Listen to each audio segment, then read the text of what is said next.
सोचिए एक महाकाव्य का वो सबसे नाटकीय पल, जब एक महान योद्धा और एक भगवान आमने सामने खड़े हों, और वो भगवान एक ऐसा दान मांग ले जो किसी की भी सोच से परे हो। यही वो सवाल है जो सदियों से पूछा जाता रहा है। आखिर एक करुणामय भगवान अपनी ही भक्त से उसका शीश क्यों मांगेंगे? चलिए आज इसी रहस्य के पीछे की पूरी कहानी समझते हैं, जो सीधे हमें मूल ग्रंथों से मिलती है।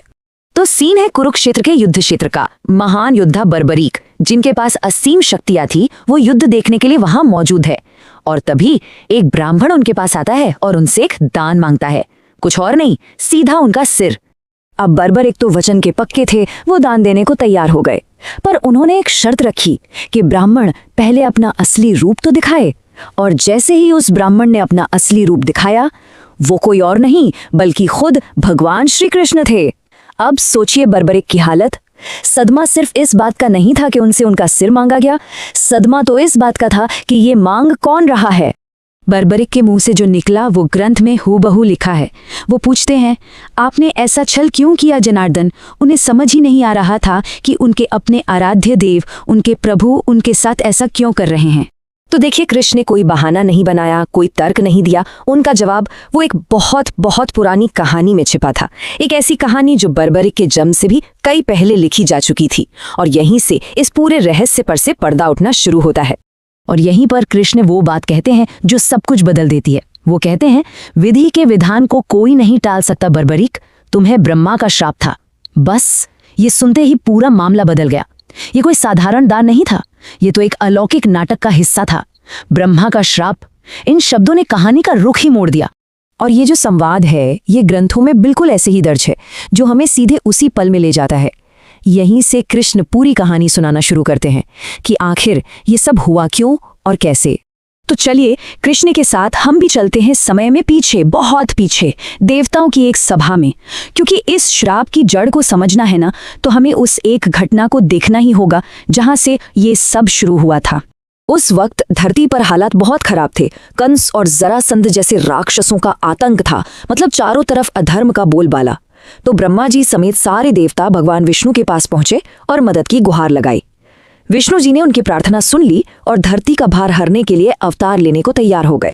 लग रहा था कि चलो अब सब ठीक हो जाएगा, लेकिन कहानी में एक ट्विस्ट था। उसी सभा में सूर्यवर्चा नाम का एक यक्ष मतलब एक तरह की शक्तिशाली दैवीय आत्मा, वो आगे आया। और बस यही वो पल था जिसने बर्बरीक के भाग्य की पूरी कहानी लिख दी। और उसने जो कहा वो तो भाई घमंड की इंतहा थी। सोचिए, ब्रह्मा विष्णु जैसे बड़े बड़े देवताओं के सामने वो दावा करता है, अरे आप सबको कष्ट करने की क्या जरूरत है, मैं अकेला ही काफी हूं, मैं अकेला ही धरती से सारे राक्षसों का सफाया कर दूंगा। मतलब इससे बड़ा अहंकार और क्या हो सकता था। ये देखिए, मूल ग्रंथ में ये पूरा वाकया दर्ज है। सूर्यवर्चा का वो घमंड भरा दावा और उस पर ब्रह्मा जी का तुरंत रिएक्शन, बस एक वाक्य, और उसके एक वाक्य ने ही उसका पूरा भविष्य तय कर दिया। अब जाहिर सी बात है, देवताओं की सभा में और वो भी खुद सृष्टि के रचयिता के सामने इतना बड़ा अहंकार, ये नजरअंदाज तो हो ही नहीं सकता था। देखिए, सूर्यवर्चा ने सिर्फ बड़ी बड़ी बातें ही नहीं की थी, उसने सृष्टि के रचयिता भगवान ब्रह्मा को गुस्सा दिला दिया था। और उसका यही घमंड अब उसके पतन का कारण बनने वाला था। और फिर ब्रह्मा जी ने श्राप दिया, और उनके शब्द वो सीधे भविष्य से जाकर जुड़ गए। उन्होंने कहा कि जब धरती पर धर्म और अधर्म की सबसे बड़ी लड़ाई होगी, तब खुद विष्णु के अवतार श्री कृष्ण तुमसे तुम्हारा शीश दान में मांगेंगे। देखा, अतीत का घमंड और भविष्य की सजा दोनों एक ही धागे में पिरो दिए गए। तो चलिए अब वापस आते हैं कुरुक्षेत्र के मैदान में। कृष्ण अपनी पूरी कहानी सुना चुके हैं और अब वक्त है सारे डॉट्स को कनेक्ट करने का।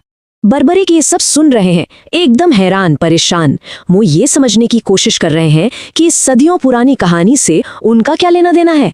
और तभी कृष्ण वो आखिरी बात कहते हैं जो सबसे बड़ा राज खोल देती है। हे बर्बरीक, वो सूर्यवर्चा तुम ही हो।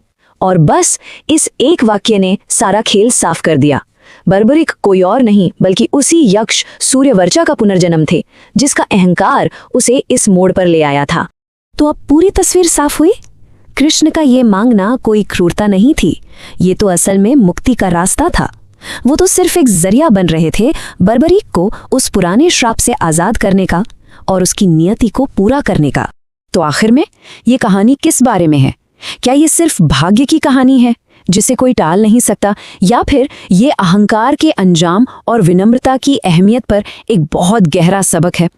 शायद यही वो सवाल है जो इस महाकाव्य को आज भी इतना जरूरी और प्रासंगिक बनाता है।